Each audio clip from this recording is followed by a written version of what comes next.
My name is Melissa. I spent my entire life trying to impress a woman who, in the end, made it painfully clear that I was never enough. Nothing can truly prepare you for the moment you are told your parents left everything to your golden child sister, Olivia, simply because they believed you were independent enough, while she required the assistance more. I am truly humbled that you chose to spend your precious time witnessing my journey today. Stories of resilience are difficult to share, but your presence makes the telling worthwhile. If my story touches your heart or gives you strength, please humbly consider joining our community by subscribing to Queen's Revenge.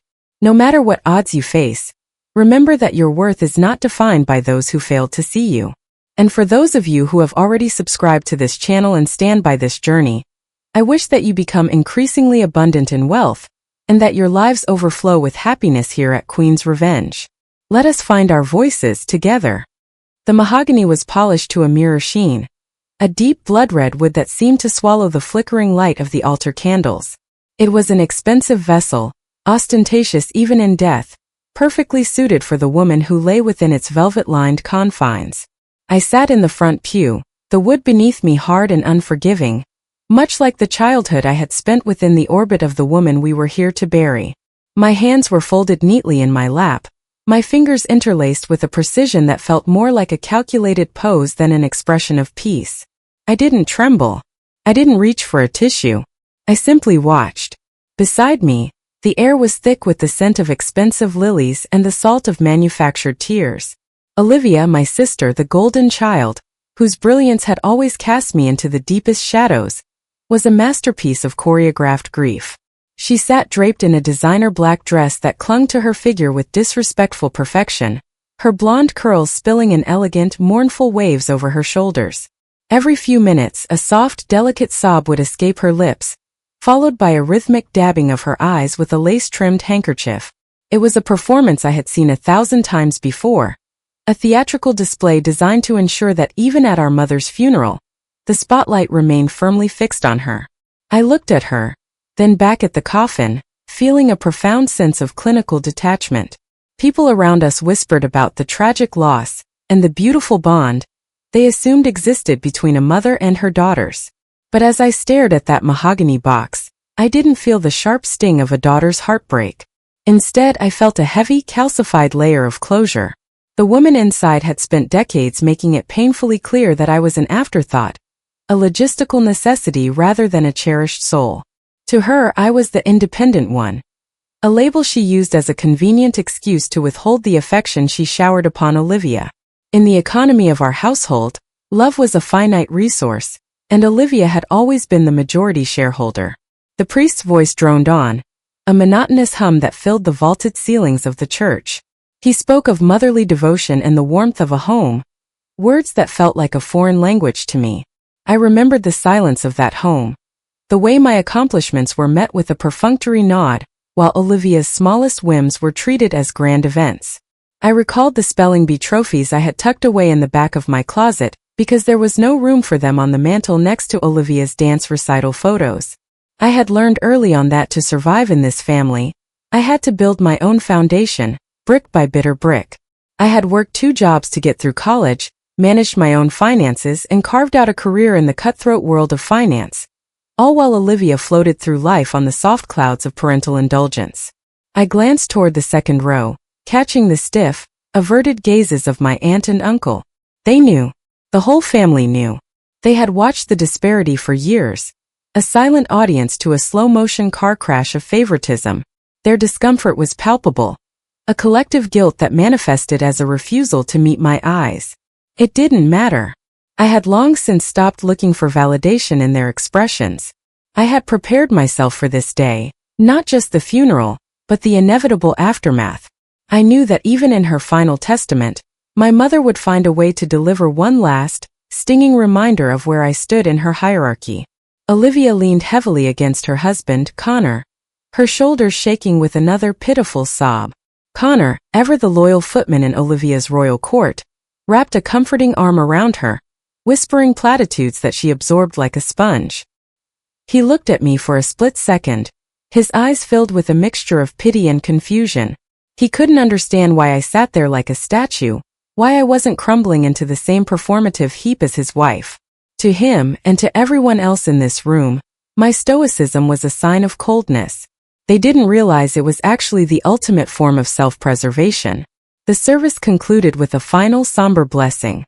As the pallbearers moved to carry the mahogany coffin out of the sanctuary, Olivia let out a sharp, ragged cry, reaching out as if to hold onto the wood. It was the climax of her act, the grand finale. I stood up slowly, smoothing the wrinkles of my dress, my movements fluid and controlled. I felt the eyes of the congregation on us, the grieving princess and the icy sister. I didn't care. The air outside the church was crisp, a stark contrast to the stagnant, incense-heavy atmosphere of the interior. We moved to the lawyer's office shortly after the interment. The transition from the spiritual to the legal felt jarringly appropriate. My mother had always viewed relationships as contracts, and now it was time to settle the bill.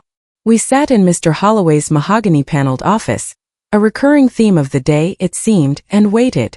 Olivia continued her soft sniffling, her hand clutched in Connor's. I sat across from them, my back straight, my gaze fixed on the lawyer as he adjusted his spectacles and opened the heavy leather folder on his desk. "I'm sorry, Melissa," Mr. Holloway began, his voice lacking the practiced warmth of the priest. He flipped through the pages of the will, his eyes scanning the legalese that would officially sever my ties to my parents' legacy. "Your parents left everything to Olivia." A cold numbness, familiar and predictable, spread through my chest. It wasn't the shock of the news. I had expected this in the darkest corners of my mind, but the sheer, naked audacity of the confirmation. "Everything?" I asked, my voice coming out surprisingly steady, a sharp contrast to the trembling sighs coming from the chair next to me. "Everything," Mr. Holloway repeated, hesitating for a moment before reading the justification written in my mother's own hand. "Your parents believed you were independent enough and didn't need financial support. Olivia, being a stay-at-home mother, required the assistance more." I looked at Olivia. She didn't look surprised. She didn't look guilty. She simply let out a delicate, weary sigh, as if the weight of inheriting 3 properties, a 6-figure estate, and a fleet of luxury cars was just another unfortunate burden she had to bear for the sake of the family. "It does make sense, Mel," she murmured, reaching out a hand to touch mine in a gesture of fake comfort. "You've always been so strong. Mom and Dad just wanted to make sure I was okay. That's all." "That's all," I repeated, pulling my hand away before she could make contact. I felt a surge of something hot and sharp beneath the numbness. Not grief, but a cold, crystalline clarity. They had used my strength as a weapon against me, punishing me for the very resilience they had forced me to develop. This was the final slap in the face, the ultimate proof that I was never good enough to be loved, only independent enough to be ignored. But as I looked at Olivia's triumphant, tear-streaked face, a small dark smile tugged at the corners of my mind. They thought they had left me with nothing. They thought they had finally won. But they had forgotten one thing. I had spent my entire life learning how to build something out of the scraps they threw away. And if they thought I was independent before, they had no idea what I was capable of now that I was truly finally free. As a content creator who specializes in stories of female empowerment and revenge, I knew that every great narrative requires an inciting incident. My parents had just given me mine. I stood up, gathered my purse, and looked Mr. Holloway in the eye. "Thank you for your time," I said smoothly. "I won't be contesting the will." Olivia's brow furrowed in genuine confusion. "Wait, you're not mad?" I leaned in, moving closer so only she could hear the ice in my voice. "Oh, Liv," I whispered. "I don't need their money. I have something much more valuable." I turned on my heel and walked out of the office, my head held high, already planning the final gift I would leave for my golden sister. It would be a legacy she would never forget.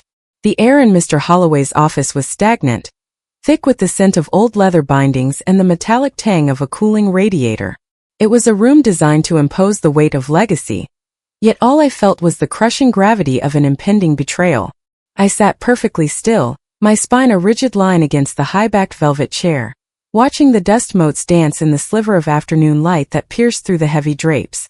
Across the mahogany expanse of the desk, Olivia was a study in fragile elegance. She had traded her funeral veil for a look of exhausted grace, her hand still entwined with Connor's as if she were a child needing guidance through a dark forest. I, however, sat alone, a solitary island in a sea of manufactured grief.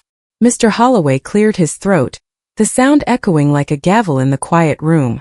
He adjusted his gold-rimmed spectacles, his expression an impenetrable mask of legal professionalism. He didn't look at me. His eyes were fixed firmly on the document that lay between us, a sheaf of papers that held the power to redefine my entire existence. The silence stretched, becoming a living thing, a predatory beast waiting to strike.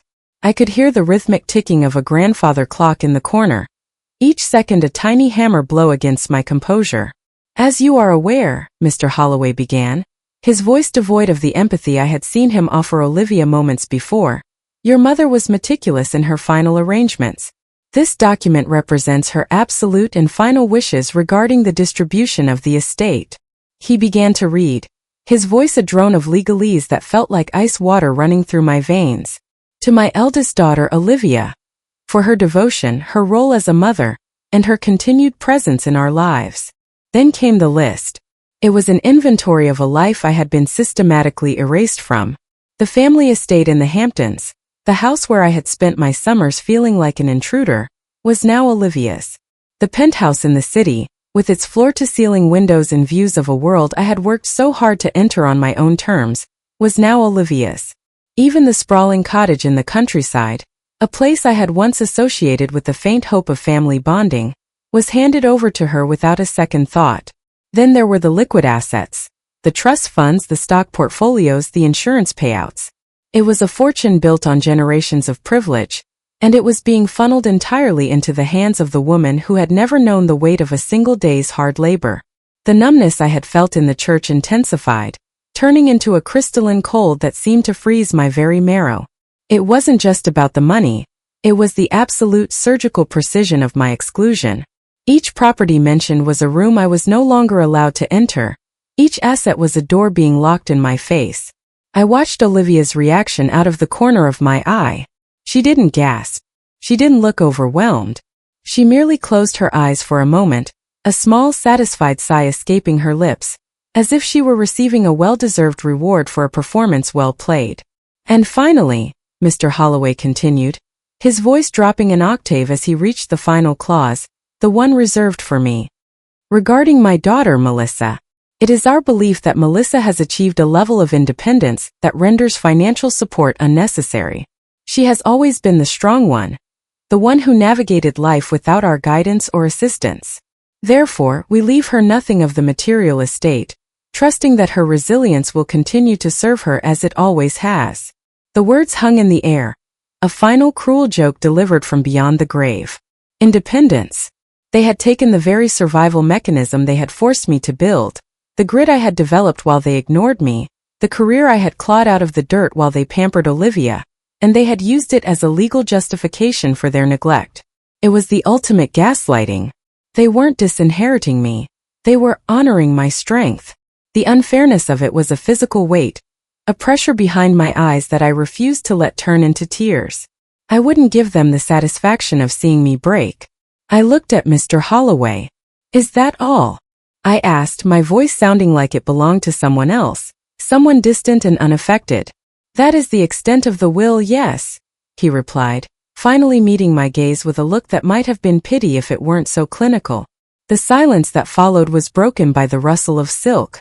Olivia stood up, her movements slow and deliberate. She walked around the desk, her face a mask of profound sorrow, and placed a hand on my shoulder. Her touch felt like a brand, a claim of ownership over my grief. "Oh, Mel," she whispered, her voice thick with that nauseating faux sympathy she used whenever she wanted to sound like a saint. "I'm so sorry. I had no idea they would be so literal about your independence. But you have to understand, Mom just wanted to help me. She knew how much I struggle with the kids in the house. She just wanted to make sure I was okay. That's all. That's all." The phrase echoed in my mind, a repetitive, mocking chant. She was standing there, draped in a fortune that should have been half mine, and she was asking me to empathize with her struggles. She was asking the woman who had worked 30-hour weeks while carrying a full course load to feel sorry for the woman who couldn't manage a household with a full-time nanny and a six-figure allowance. In that moment, the numbness shattered. It didn't break into sadness, but into a white-hot blinding clarity. The spark of resentment I had carried since childhood didn't just flicker. It ignited into a towering inferno of resolve. I looked up at her, catching the faint predatory gleam in her eyes that she thought was hidden behind her tears. She wanted me to be small. She wanted me to be the independent martyr who walked away quietly, so she could enjoy her stolen life without the burden of guilt. She had no idea who she was talking to. She saw the girl who had always stayed silent, the sister who had always taken the scraps and turned them into something useful. She didn't see the woman I had become. A woman who understood the intricacies of finance, the psychology of manipulation, and the devastating power of a well-timed strike. She thought this was the end of the story, the final chapter where the golden child wins and the afterthought fades away. I stood up, gently but firmly removing her hand from my shoulder. I didn't scream. I didn't rage. I simply smoothed my skirt and offered her a smile that didn't reach my eyes, a smile that was as polished and hollow as our mother's mahogany coffin. "I understand perfectly, Olivia," I said, my voice as sharp as a razor. "Mom and Dad always did have a way of making their priorities clear." I turned to Mr. Holloway and nodded once. "Thank you for the clarification. It has been most enlightening." As I walked toward the door, I felt the shift in the room. Olivia's comfort had been a test, a way to see if I would roll over and accept my role as the forgotten daughter. My calm, my refusal to engage in her drama, was the first crack in her facade of control. I stepped out into the hallway, the cool air of the corridor a welcome relief against the stifling atmosphere of the office. My parents had left me nothing in their will, but in their final act of cruelty, they had given me exactly what I needed. A reason to stop playing by their rules. I had spent my life trying to prove I was enough for them.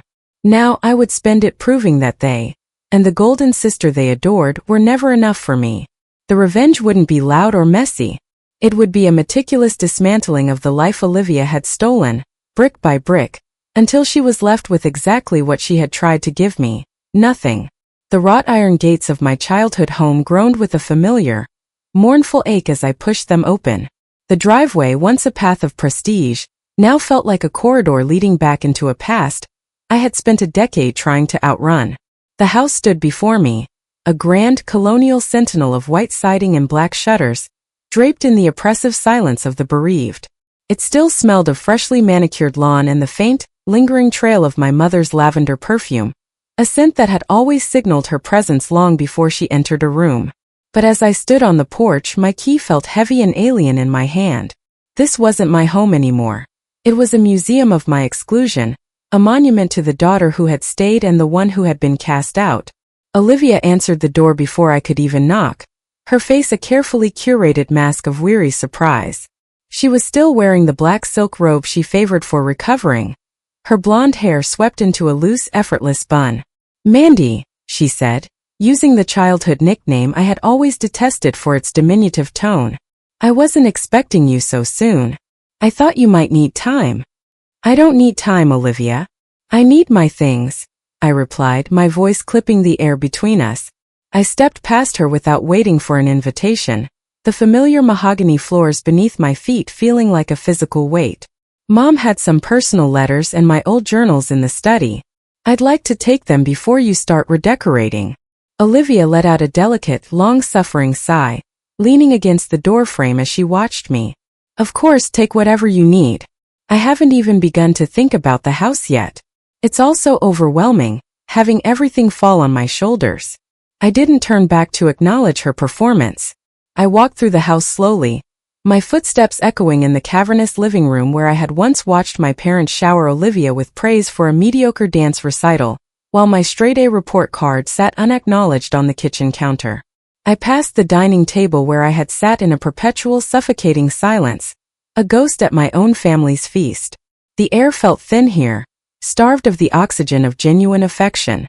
I headed straight for the back of the house, toward the one room that had always felt like a sanctuary of a different sort, my father's study. The study was a dark, masculine space, lined with floor-to-ceiling bookshelves and smelling of old paper, cedar, and the ghost of expensive scotch.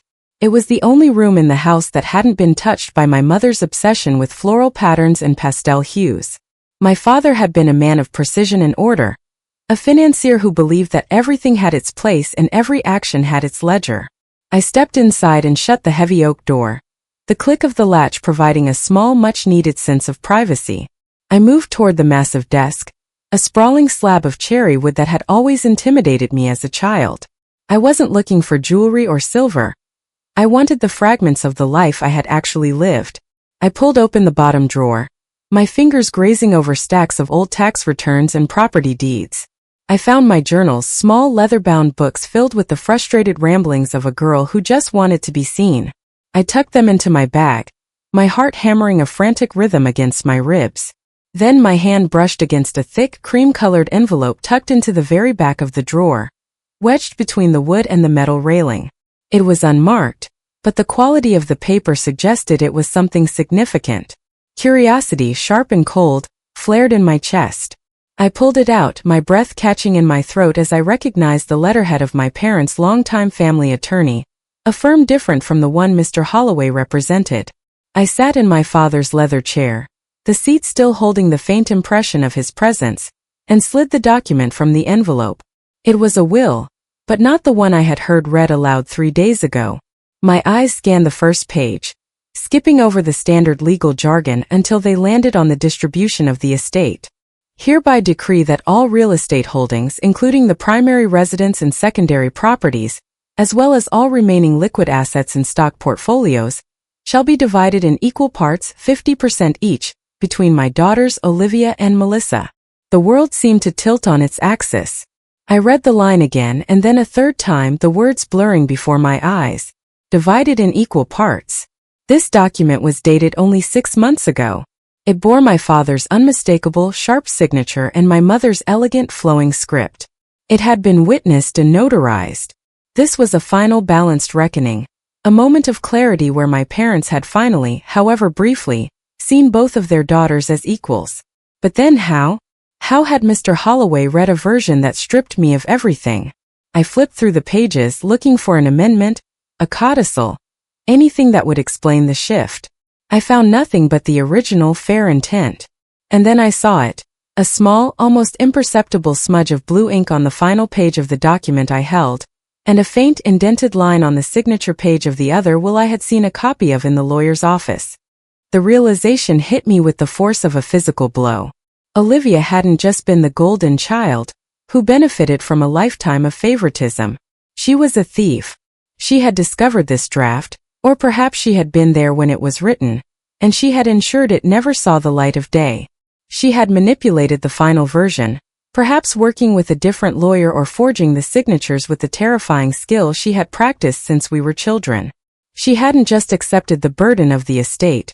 She had stolen my legacy and used our parents' death as the ultimate cover for her greed. A cold, predatory fury began to replace the shock. I looked around the room, seeing it now not as a sanctuary, but as the scene of a clandestine crime.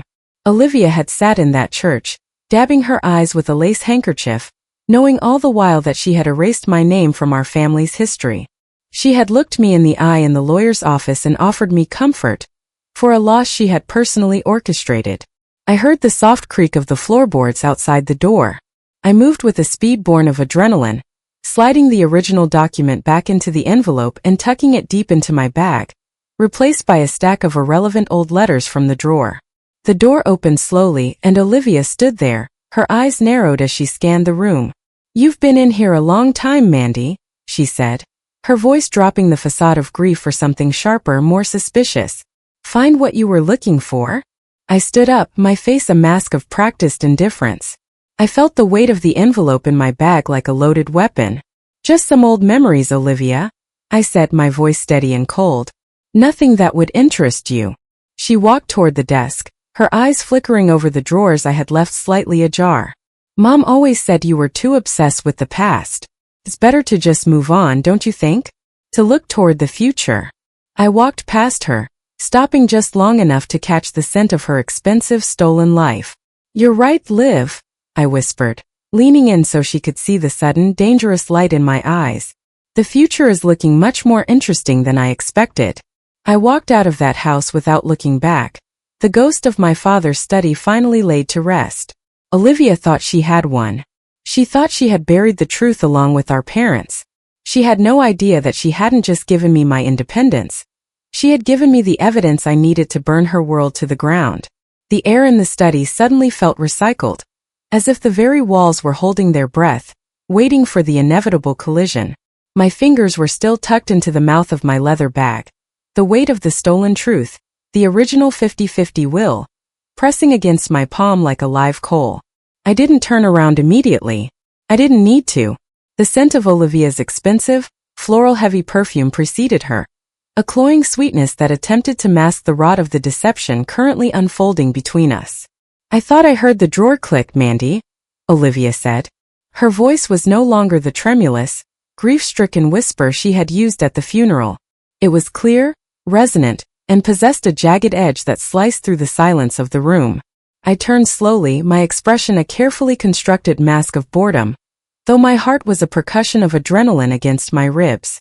Olivia was leaning against the heavy oak doorframe, her arms crossed over her black silk robe. She wasn't playing the mourning daughter anymore. Her eyes, usually wide and seemingly innocent, were narrowed into predatory slits, fixed unerringly on my bag. "You were always a scavenger, weren't you?" she continued, stepping into the room. The soft soles of her slippers made no sound on the Persian rug, making her appear like a ghost haunting her own stolen kingdom. Digging through the trash, looking for scraps of affection, scraps of paper. "You just can't let it go." I didn't flinch. I let my hand drop from the bag, though I kept the strap pulled tight against my shoulder. "Scraps?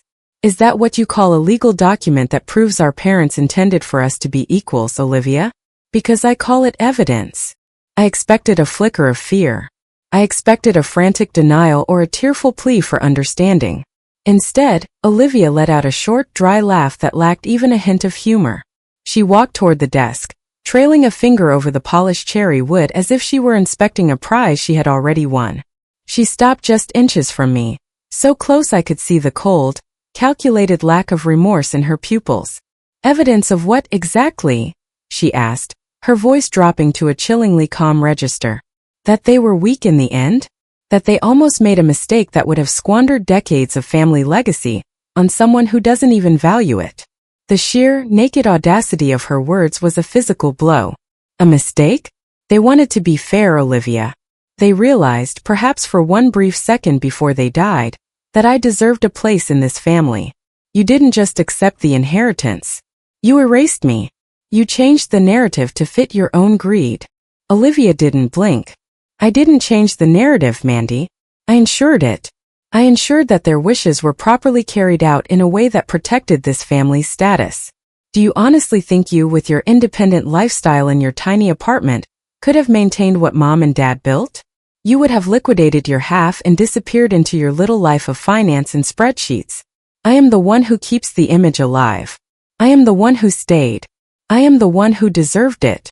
"You forged their signatures," I whispered, the weight of the realization settling into a cold, hard knot in my stomach.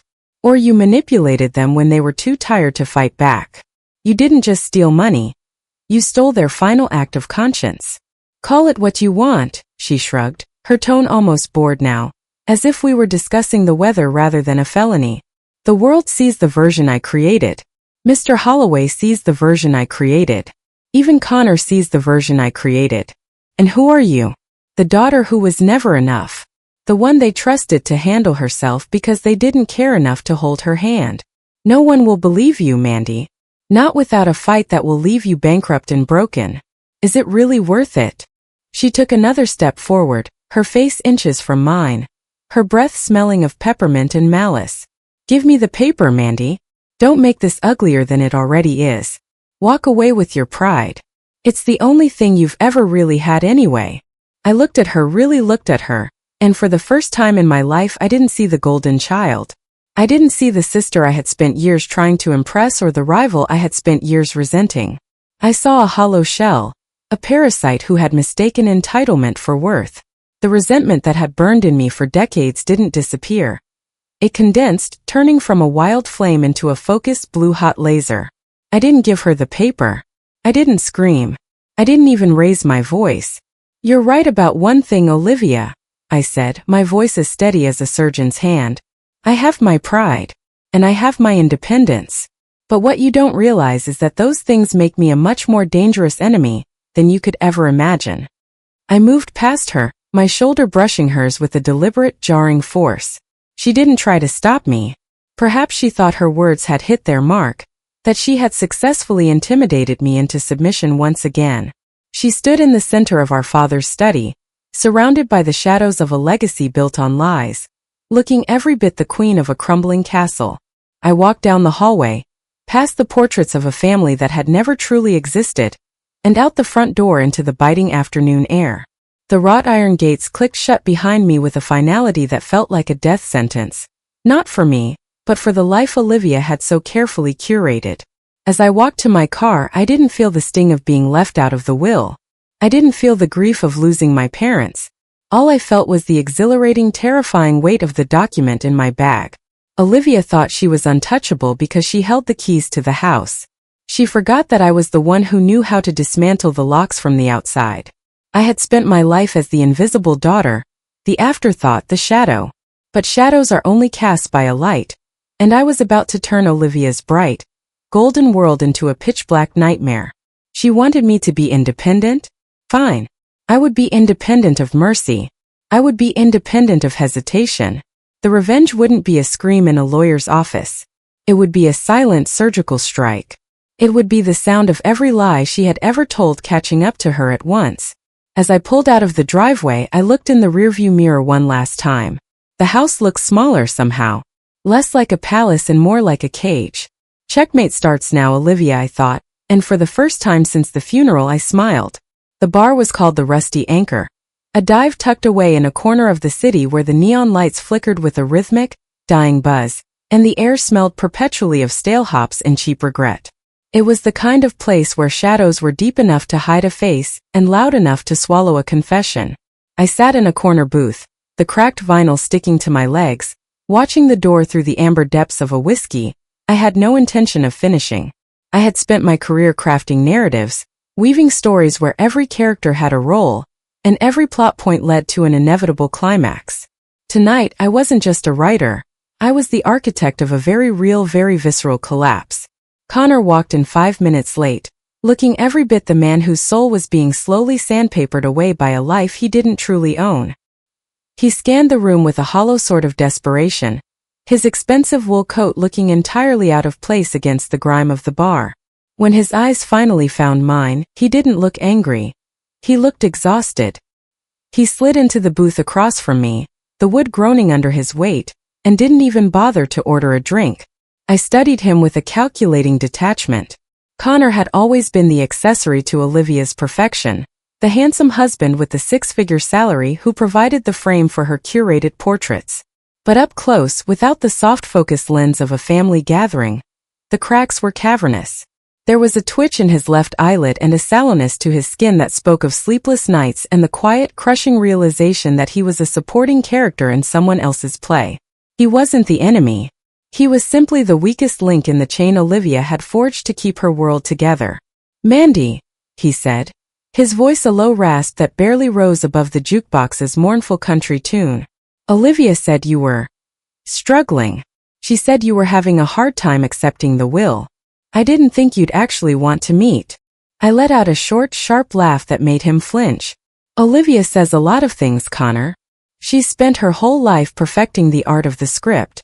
She probably told you I was bitter, perhaps a little unstable? That I was jealous of the responsibilities she's so bravely taken on." Connor shifted uncomfortably, his eyes darting to the table. "She just cares about the family, Mandy. She's stressed. Taking over the estate, the houses, the accounts. It's a lot of pressure. She's doing it for us. For the kids." I leaned forward, the grit of the table pressing into my elbows. I felt the familiar weight of the leather bag at my side, containing the document that would turn his us into her. "Is that what she told you? That she's a martyr for the cause? Tell me, Connor, when was the last time you saw a bank statement?" Or the deed to the city penthouse? Or even the original draft of that will? He frowned, a spark of genuine confusion breaking through the exhaustion. The lawyer handled everything. Mr. Holloway. Olivia's been managing the transition. I trust my wife, Mandy. I don't need to audit her. Trust is a luxury you can't afford when you're married to a professional liar, I said, my voice dropping to a dangerous steady hum. I reached into my bag and pulled out the cream-colored envelope I had retrieved from our father's study. I slid it across the sticky surface of the table, my fingers lingering on the edge for a heartbeat. Olivia didn't just inherit that estate, Connor. She curated it.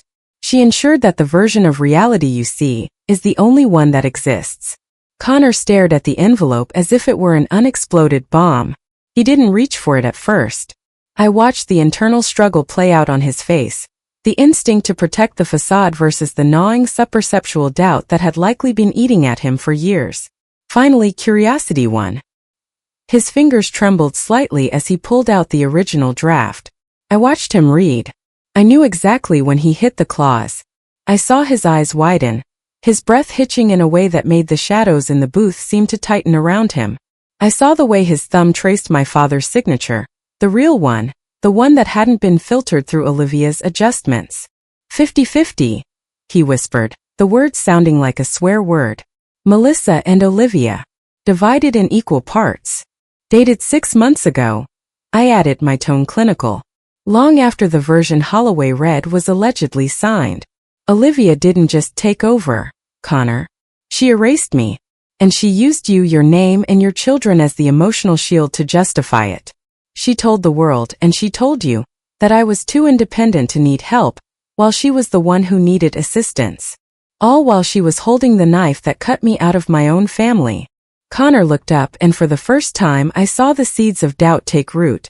It wasn't just about the money. It was the visceral shock of realizing the person he shared a bed with was capable of a clandestine, multi-layered fraud against her own flesh and blood. She said there was a later amendment. She said your parents were worried about your lifestyle choices. My lifestyle choices of working for a living? I countered, my eyes boring into his. Or the choice to not be a puppet. Look at that document, Connor. Look at the date. There was no amendment. There was only a theft. She stole from me, but more importantly, she lied to you. Every day. Every time she sighed about the burden of the inheritance. Every time she looked you in the eye and talked about our future. He slumped back against the vinyl, the paper crinkling in his grip. The man I saw now wasn't the confident husband of a socialite. He was a man who had just realized the foundation of his house was made of sand. Why are you telling me this? You could have gone to the police. To a different lawyer. I will, I said, my voice cold and calculating. But I wanted you to know first. Because Olivia's power doesn't come from the money, Connor. Comes from the image. It comes from the people who prop her up and believe her lies. And I wanted to see if you were willing to be the one who lets the mask slip. I stood up, leaving the whiskey untouched and the document in his hands. I didn't need it back. I had copies, and the original was safer in the hands of a man who was starting to realize he was a prisoner in his own life. She thinks she's the director of this story, I whispered, leaning down so my face was inches from his. She thinks she can write me out. But she forgot that I'm the one who knows how to build a climax. And you, Connor? You're the inciting incident she never saw coming. I walked out of the bar without looking back. The night air was sharp and smelled of rain. A cleansing contrast to the stagnant atmosphere of the rusty Anchor.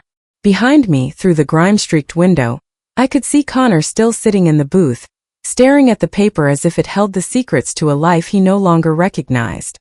The first seed was planted.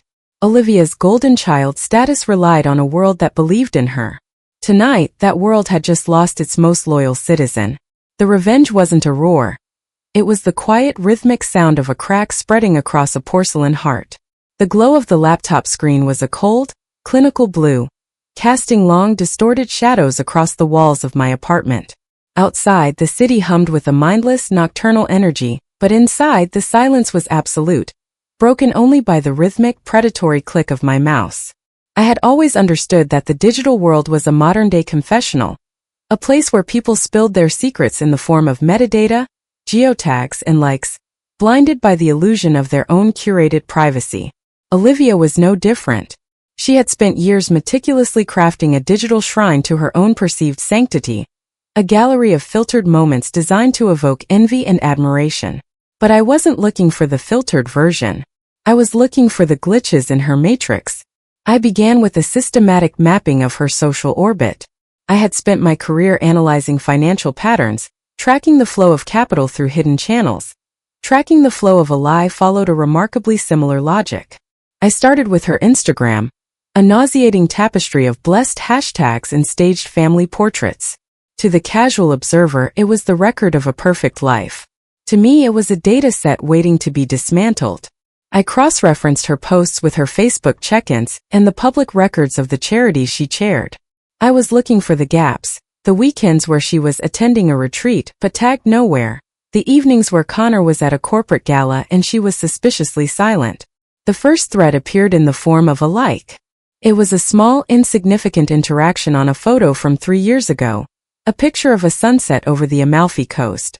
The account belonged to a man named David Carlisle. His profile was private, but his digital footprint was wide and careless. A few hours of deep searching revealed he was an architect, a family friend from our college years whom I had barely remembered. But as I dug deeper, the friendship began to take on a much more structured, clandestine form. I moved to the archives of a local lifestyle magazine that frequently featured Olivia's philanthropy. In a background shot of a gala from 2 years prior, I spotted them. They weren't standing together. They were on opposite sides of the ballroom. But it was the look, a fleeting, unguarded moment caught by a long-lens camera, that betrayed them. It was a look of profound mutual recognition, the kind that doesn't exist between casual acquaintances.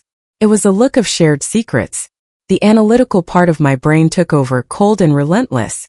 I began a side-by-side comparison of their digital lives.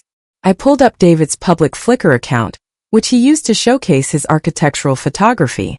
I matched the timestamps of his scouting trips to Italy, France, and Aspen with the dates Olivia had claimed to be on girls' trips or wellness retreats. The correlation was staggering. When David was in Florence photographing the Duomo, Olivia was posting throwbacks of the kids while checking in at a boutique hotel in the same district.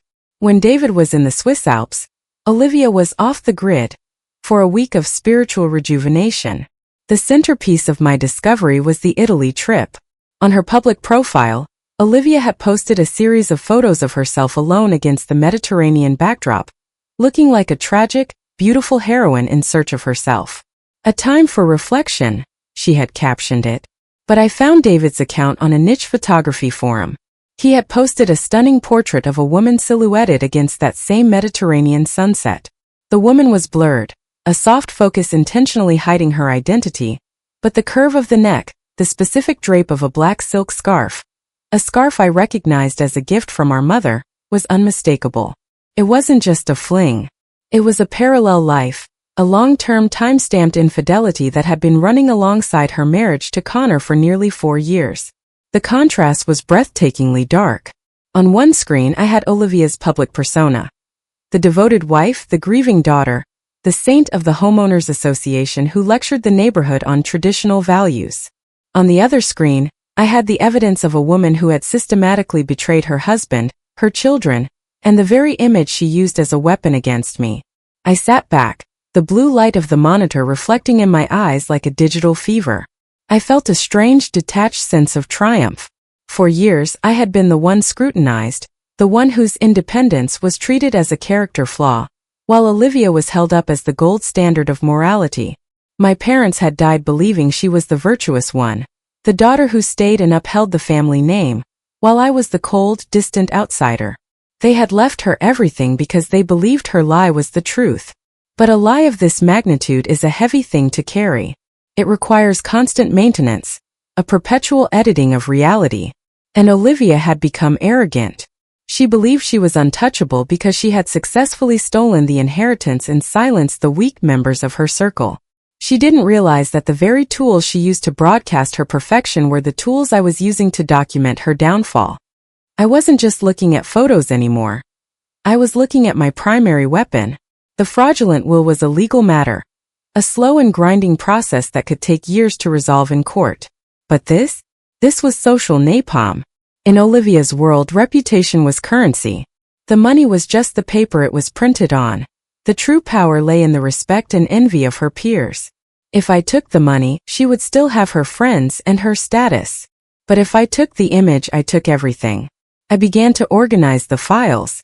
I created folders labeled by date and location, each one containing a screenshot, a geotag, and a cross-reference post. It was a digital dossier of betrayal, a meticulous map of a woman's hypocrisy. I felt no guilt, no hesitation. The invisible daughter was finally seeing everything, and what I saw was a house of cards built on a foundation of stolen money and broken vows. Olivia had called me too independent to need our parents' help. She had used that word like an insult, a way to cast me out. But as I stared at the evidence of her double life, I realized that my independence was exactly what made me dangerous. I didn't need the approval of her social circle. I didn't need the protection of a curated image. I was free to be the monster she had always pretended I was.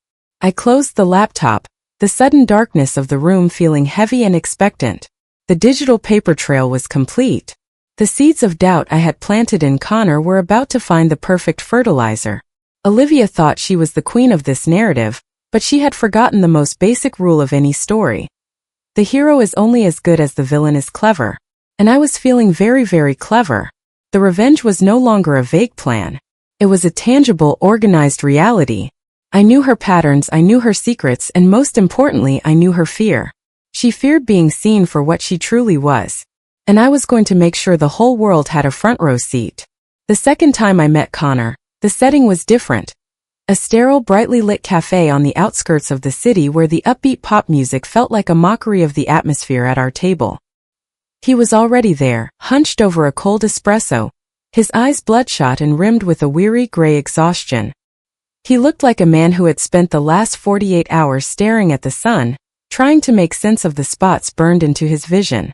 I sat across from him, my movements deliberate and heavy with the solemnity of what I was about to do. This wasn't a game of corporate espionage or a petty family spat anymore. This was the systematic dismantling of a man's life for the sake of a larger justice. "You look like you haven't slept," I said, my voice low and devoid of the sharp edge I usually reserved for Olivia.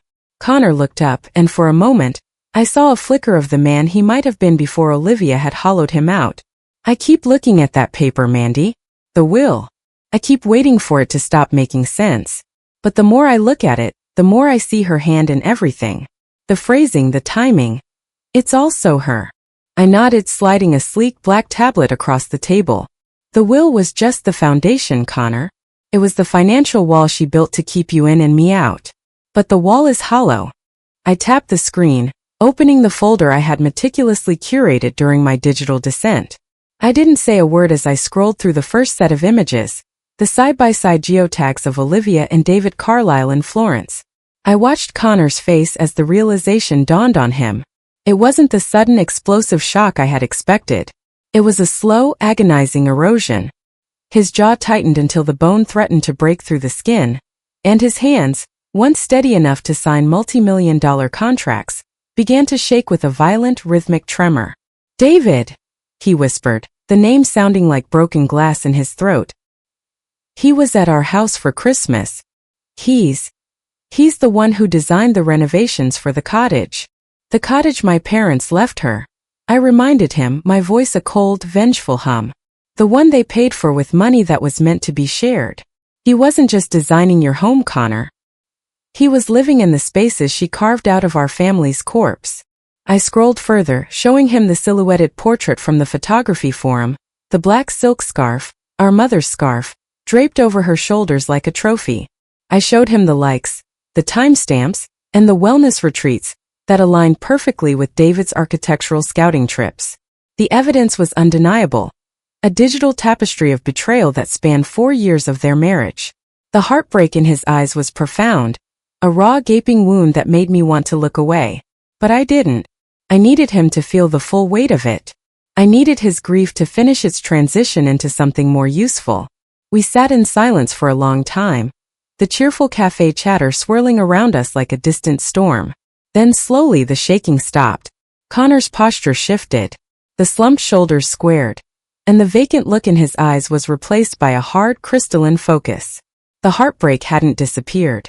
It had simply frozen over, turning into a cold, calculated anger that mirrored my own. "She used the kids," he said, his voice now as steady and sharp as a scalpel. "She used them as an excuse for why she couldn't come to my firm's dinner, why she needed to be off the grid to find herself. She used our children to cover for him." "She uses everyone, Connor," I said. "You were the bank, I was the shadow, and the kids were the props. She is the only person who is real in Olivia's world." He looked at me then, and for the first time we weren't just estranged in-laws. We were two people who had been colonized by the same parasite, and we were both finally waking up. "What do we do? If I just file for divorce, she'll fight. She'll use the money she stole from you to hire the best lawyers. She'll smear me. She'll take the kids just to spite me." "Not if we strike first," I said, leaning in. "A legal battle for the will takes time. A divorce takes time. But Olivia's power is her reputation. She is a content creator of her own life. She lives for the queen image. If we take that away, the money won't save her. It will just be a pile of gold in a house where no one wants to visit." I outlined the plan. The uneasy alliance where his access to their joint accounts and legal documents would meet my ability to weave a narrative that couldn't be ignored. He would provide the internal evidence of the fraud and the neglect. I would provide the external pressure. It was a cold partnership, born of mutual wreckage, but it was the most honest relationship either of us had had in years. "I want her to feel what I feel right now," Connor said, his voice devoid of emotion.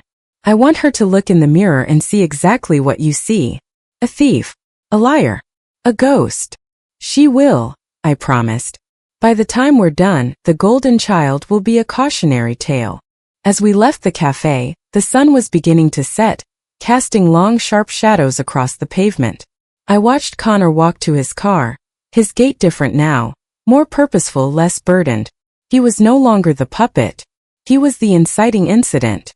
And as for me, the invisible daughter was about to become the most visible person in Olivia's life.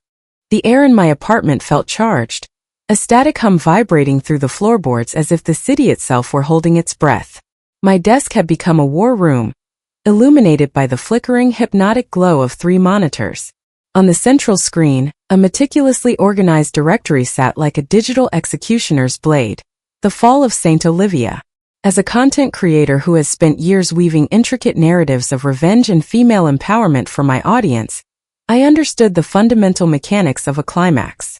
In the stories I produce for channels like Queen's Revenge, the villain never falls because of a legal technicality. They fall because the world finally sees the rot beneath the crown.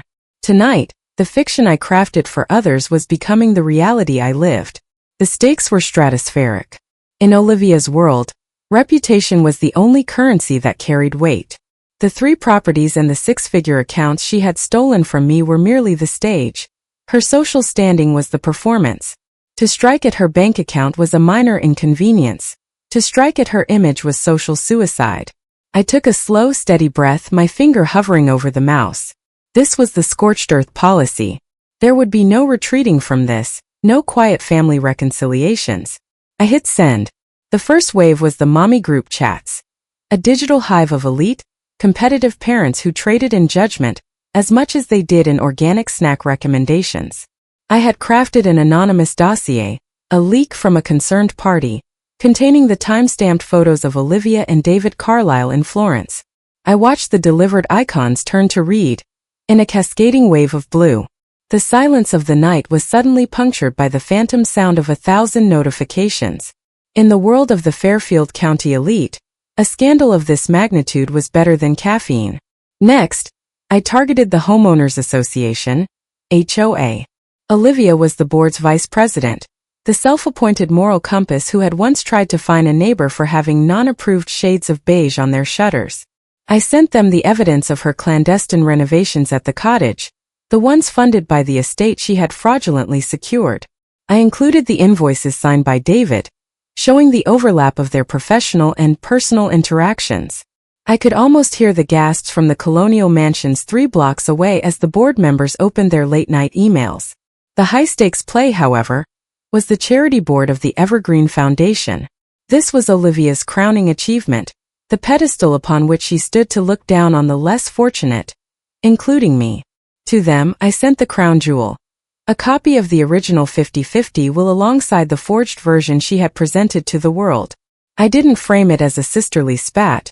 I framed it as a character assessment of a woman who was currently responsible for the foundation's trust. If there is one thing a charity board hates more than a scandal, it is the proximity to financial fraud. The chaos was immediate and visceral. Even from the distance of my apartment, I could feel the digital ripples turning into a tidal wave. My phone began to vibrate, not with calls to me, but with the frantic redirected energy of a social circle in meltdown. Connor sent me a single text. It started, "The group chat is a bloodbath." I leaned back, my eyes reflecting the clinical blue light of the screens. The invisible daughter had just become the most visible person in the state, albeit from the safety of the shadows. I watched as Olivia's social media accounts, those carefully curated shrines to her perfect life, began to hemorrhage followers.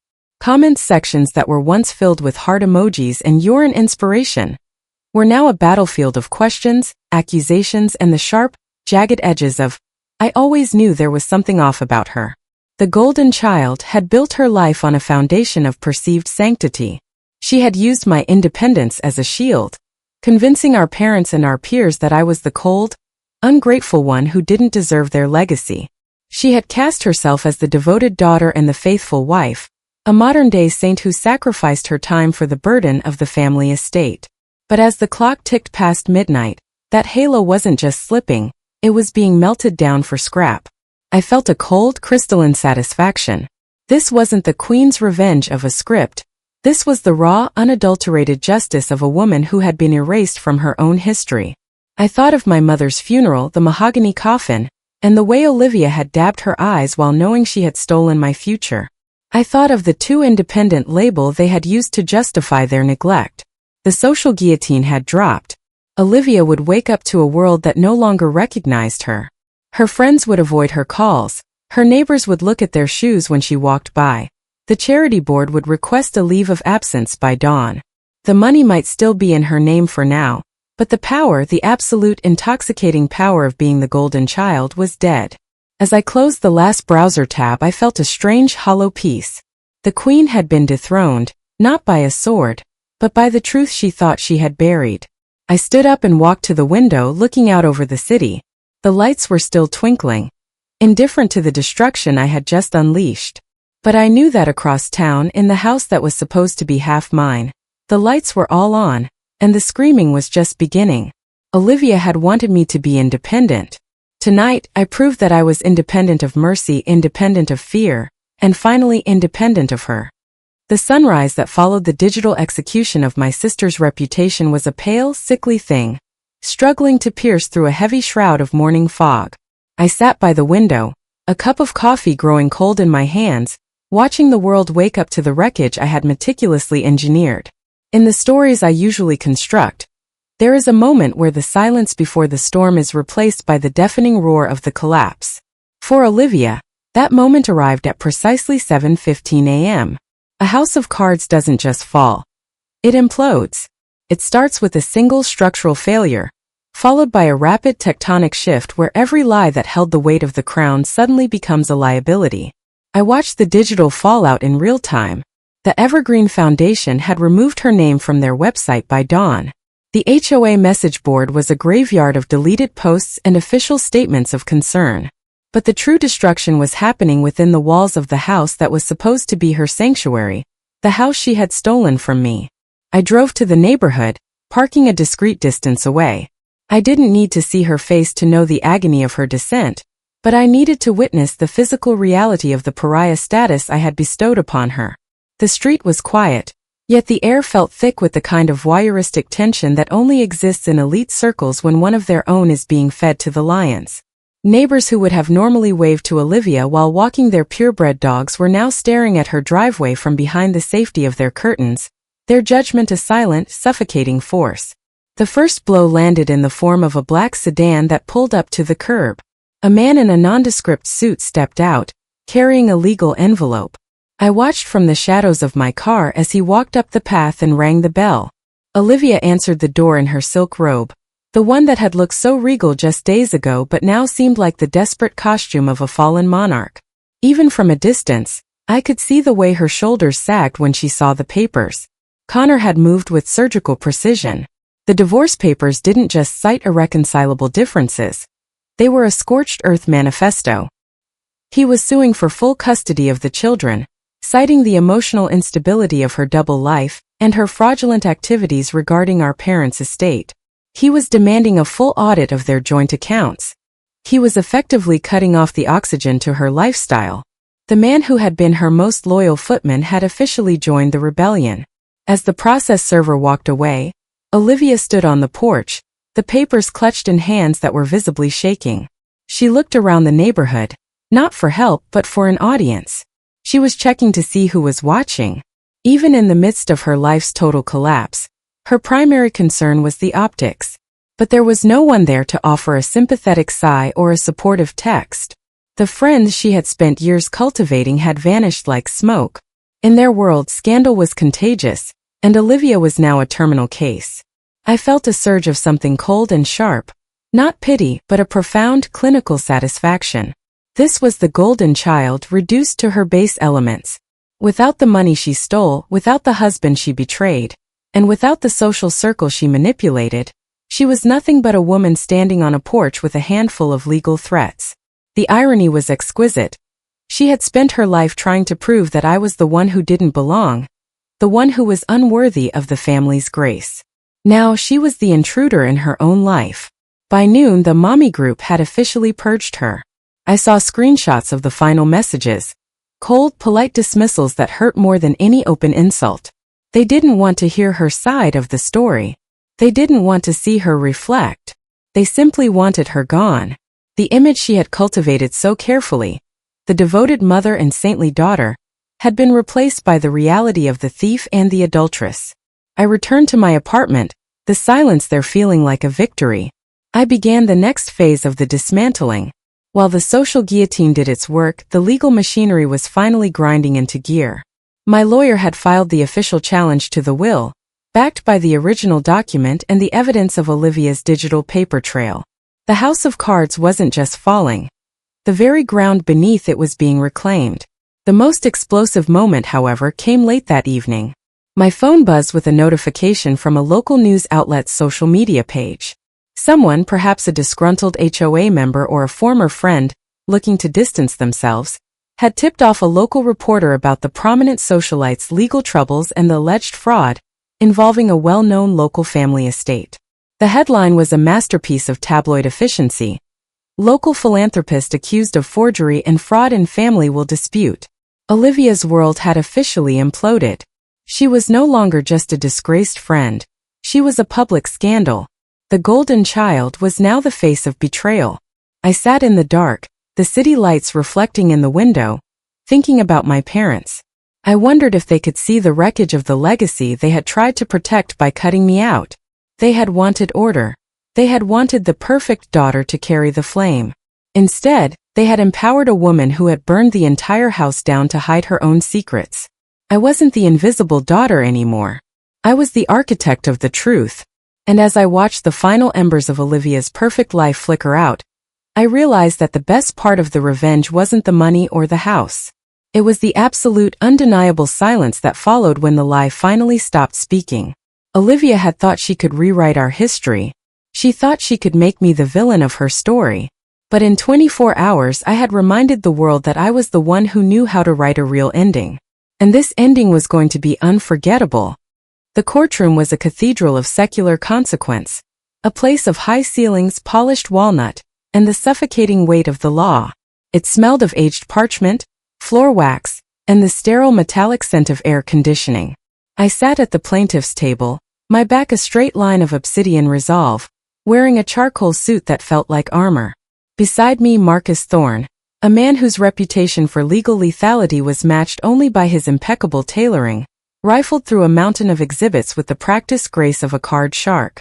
We were no longer in the realm of social media whispers or neighborhood gossip. We were in the sanctuary of the immutable fact. Across the aisle, Olivia looked like a ghost of her former self. The golden child glow had been replaced by a sallow, frantic pallor. She sat beside a lawyer who looked increasingly like he wanted to be anywhere else, her fingers twisting a damp tissue into a tattered shred of white grief. There was no audience here to play to. The gallery was empty save for a few court observers and the heavy silence of judgment. She kept stealing glances at me, searching for the sister she thought she could manipulate, but I gave her nothing. I was a statue of my own making, focused entirely on the bench where Judge Miller sat, a man whose face was etched with the weary wisdom of 30 years on the bench. "Your Honor," Marcus began, his voice a resonant baritone that filled the room without effort. "The case before you is not merely a dispute over an inheritance. It is a calculated, multi-layered fraud perpetrated against a dying man's final wishes and a daughter's rightful legacy." He moved with surgical precision, laying out the timeline of deceit. He presented the will that Mr. Holloway had read, the one that had stripped me of everything. Then, with a flourish that felt like a lightning strike, he produced the cream-colored envelope I had retrieved from my father's study. He called upon a forensic document examiner who testified, with cold, clinical certainty, that the signatures on the fraudulent will had been traced from an older document, a clumsy forgery hidden behind the fog of my parents' declining health. The fine print that Olivia thought she had mastered was now the very noose tightening around her neck. The air in the room seemed to thin when Connor was called to the stand. He walked to the witness box with a heavy, purposeful gait, never once looking at the woman who was technically still his wife. He swore the oath with a clear, resonant voice.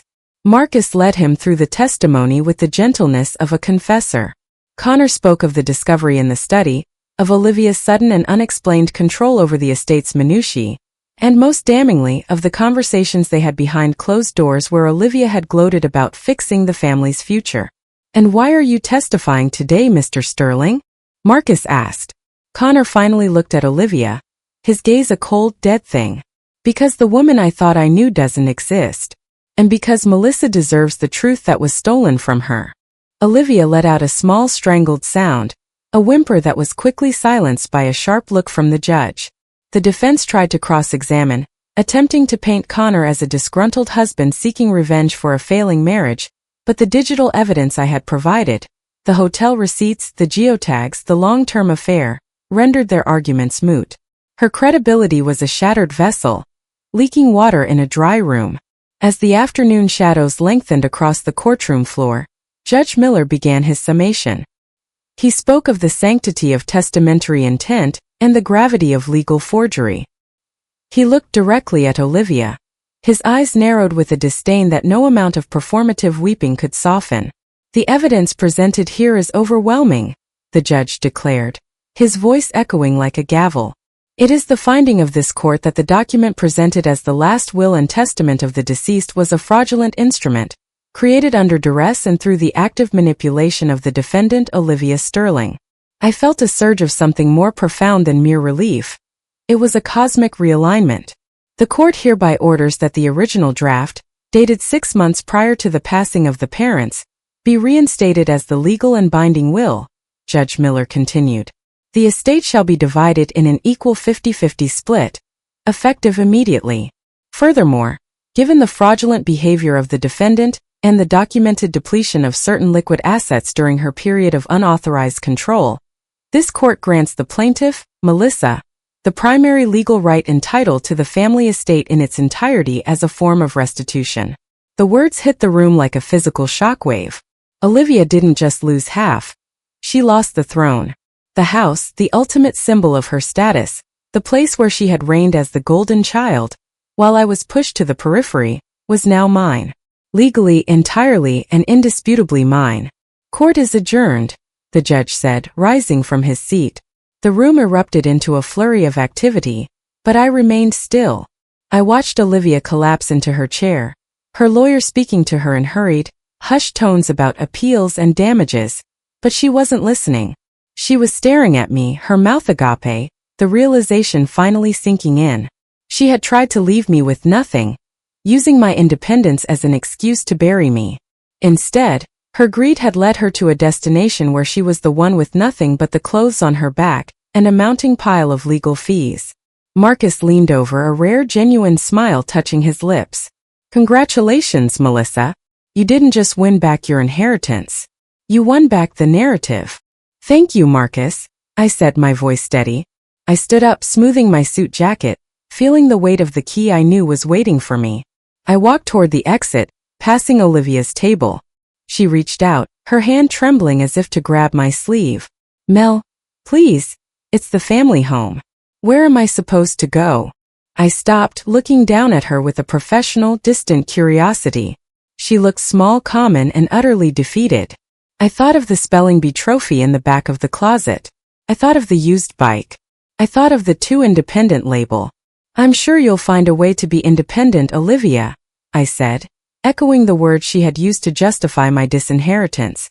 After all, isn't that what Mom and Dad always admired about me?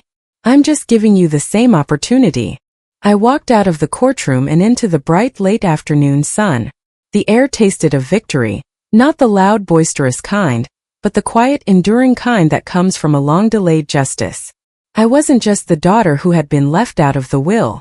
I was the woman who had rewritten the law to include herself. The family home was waiting, and for the first time in my life I wasn't going there as a guest or a ghost. I was going there as the owner. The morning of the eviction arrived with a sky the color of a bruised plum, heavy and weeping with a fine, relentless drizzle that turned the manicured lawn of the family estate into a sodden, emerald graveyard. I stood at the edge of the driveway, the gravel crunching beneath my designer heels. A sharp, percussive sound that felt like the ticking of a final clock. This house, this monument to a childhood spent in the periphery, was finally mine. It didn't feel like a victory of the heart. It felt like a cold, surgical extraction of a tumor. The white colonial pillars, which had once seemed like the bars of a gilded cage, now looked merely like painted wood, peeling at the edges under the weight of a truth they could no longer conceal. Beside me stood Sheriff Miller, a man whose presence was as sturdy and unimaginative as the badge on his chest. He held the official writ of possession like a holy scroll, his face set in a mask of professional indifference. We waited in the silence, broken only by the rhythmic patter of rain on the roof of his patrol car. The air was thick with the scent of wet earth and the metallic tang of an ending. I watched the front door, the heavy oak portal that had once opened only to welcome the golden child, while I stood in the driveway, an afterthought in a world that demanded my absence to maintain its perfection. Then the door opened. Olivia didn't emerge as the queen I had known. The curated elegance, the silk robes, the perfectly coiffed blonde waves, all of it had been stripped away by the relentless grind of public scandal and legal defeat. She looked disheveled, a frantic, hollowed-out version of herself. Her hair was matted and dull, her eyes rimmed with a desperate, coal-smudged red that made her look like a survivor of a wreck she had caused herself. She was clutching a cardboard box, its bottom damp and sagging, filled with the random debris of a life she could no longer afford. A silver-framed photo of her wedding, a designer scarf, a half-empty bottle of expensive gin. She stopped at the threshold, her gaze landing on me with a hatred so pure it felt like a physical heat. "You're actually doing this," she rasped, her voice a jagged shadow of its former melodic self. "You're throwing your own sister out onto the street in the rain. Have you no soul, Melissa? Have you no memory of what this house meant to Mom and Dad?" "I have a perfect memory, Olivia," I replied, my voice as steady as the rain. "I remember every room I wasn't allowed to occupy. I remember every secret you whispered in these halls to ensure I remained a ghost. This isn't a house of memories. It's a house of ghosts. And today, I'm finally exorcising the most persistent one." The sheriff stepped forward, his voice a low, authoritative rumble. "Ma'am, the time is up. You need to vacate the premises. The moving truck for your remaining personal items is waiting at the curb." Olivia let out a sharp, hysterical laugh that died in her throat. She looked at the moving truck, a small battered vehicle that looked pathetic compared to the luxury SUVs that used to line this driveway. She looked at the neighbors' houses, where the curtains remained closed, the silence of her former social circle a deafening condemnation. She was a pariah in a kingdom she had stolen, and now even the ground beneath her feet was being reclaimed by the sister she had tried to erase. As she began to descend the stairs, her movements jerky and uncoordinated, I stepped toward the garage. I had one final task, a piece of performance art that had been 30 years in the making. I reached into the shadows of the storage unit and pulled out a heavy rusted object. It groaned as I dragged it across the concrete, the sound of metal screaming against stone. It was a bicycle. Not a sleek modern road bike, but an old heavy-framed cruiser with faded red paint, a cracked leather seat, and tires that had long since surrendered their air to the decades. It was the same bike my parents had given me for my 16th birthday, presented with a perfunctory pat on the head, while Olivia was handed the keys to a brand new convertible wrapped in a silk bow. "Because you're so independent, Mandy," my mother had said, her eyes already drifting back to Olivia's excitement. "You don't need the bells and whistles."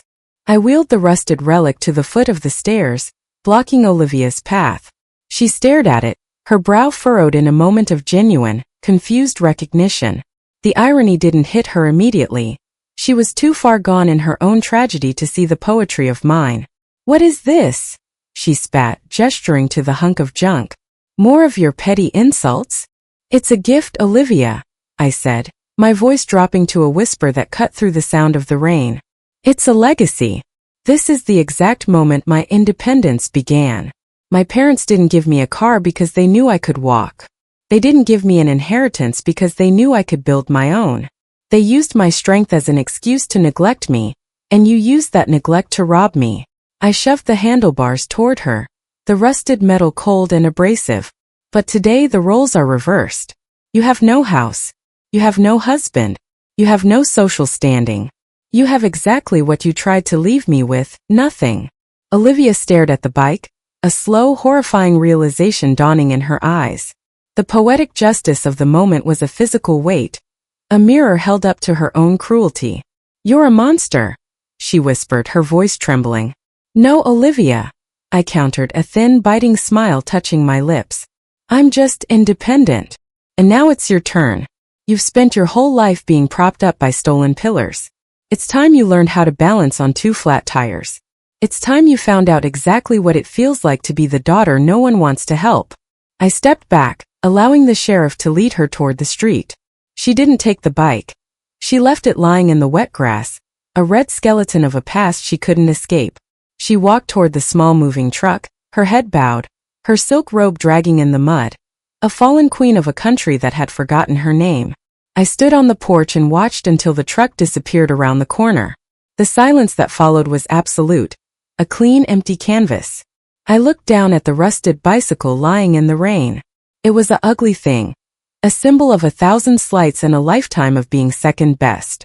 But as I turned and walked back into the house, my house, I felt a lightness I hadn't known in decades.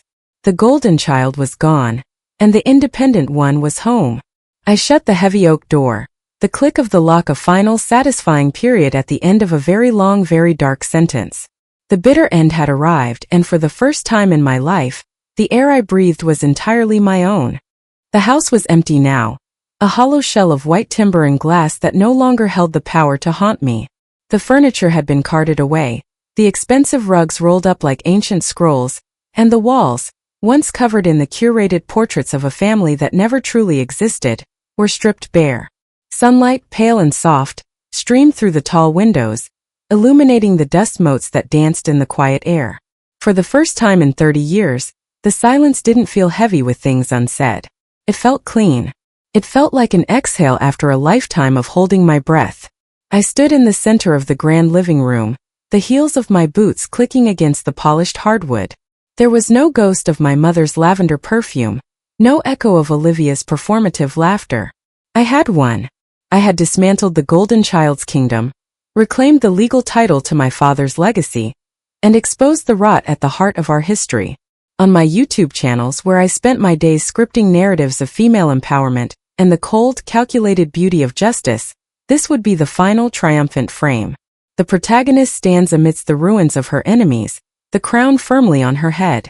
But as I looked at the for sale sign hammered into the front lawn, I realized I didn't want the crown. The money from the estate, the properties, the stock portfolios, they were all blood money, tainted by the forgery, the favoritism, and the decades of psychological warfare. If I kept it, I was still tethered to them. I would be living a life funded by the very people who had tried to erase me. I had built my own career in finance, carved out my own niche as a storyteller, and found success on my own terms. I didn't need their wealth to define my worth. I had spent the last week signing the papers to donate the vast majority of the proceeds to a foundation that provided legal aid and housing for women starting over after domestic and financial abuse. It was a poetic redistribution of the Queen's revenge.